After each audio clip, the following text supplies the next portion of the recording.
Peut-on éviter une restructuration des dettes en Europe? Oui, probablement, mais cet attentisme n'est pas de l'intérêt des pays européens. Je vais étayer ce point de vue en 3 étapes. Faisons d'abord le point sur les dynamiques de dettes européennes. Je me concentre ici sur les cas les plus problématiques de la zone euro. Les pays dont la dette publique flirte ou dépasse nettement les 100% du PIB en 2014. La France figure en bas de l'échelle. Suivent par ordre croissant l'Espagne, la Belgique, l'Irlande, le Portugal, l'Italie et enfin la Grèce.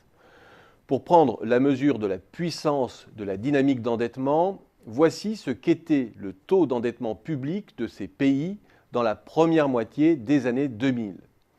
Et voici ce que projette maintenant la Commission européenne sur la base des efforts de consolidation déjà accomplis et à partir d'hypothèses de croissance plutôt prudentes. Force est de constater que le processus est en passe de se stabiliser et les niveaux actuels pourraient bien être des points culminants avant un lent reflux.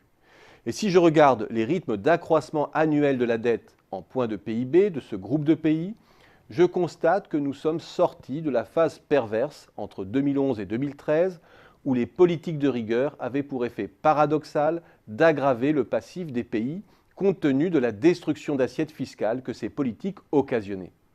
Voilà pour le constat comptable. Regardons maintenant à quelle distance se situent ces pays des conditions d'un reflux de leur dette publique.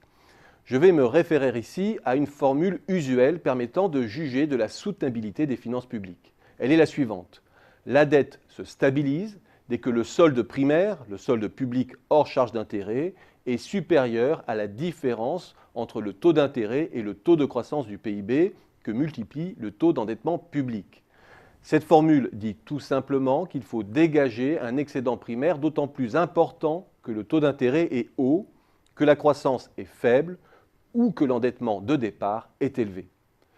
Connaissant les soldes primaires que dégagent ou dégageront les économies en 2014 et 2015 et les taux d'intérêt auxquels ils se financent aujourd'hui, je regarde maintenant à partir de quelle croissance nominale leur dette peut se stabiliser à court terme.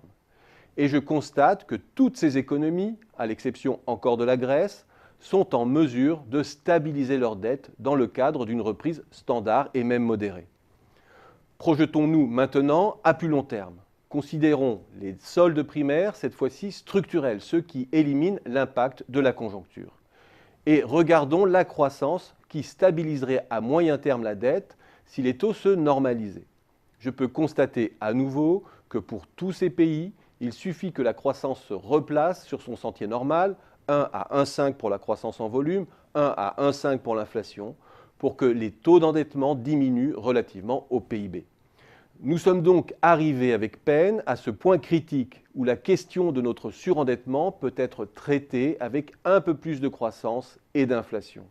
Le processus n'en restera pas moins long et exposé à des risques importants de rechute. Et l'on se dit alors que si le souffle de reprise qui réanime la zone euro venait à se confirmer, ce serait le bon moment pour traiter à froid les situations les plus critiques. Les modalités d'une telle restructuration, on le sait, sont multiples. Le coût collectif peut être minime. Accélérer le processus aurait surtout pour avantage de permettre à l'Europe de se tourner vers l'avenir et de se dégager de cette problématique qui l'empèse, celle de la purge de ses erreurs passées.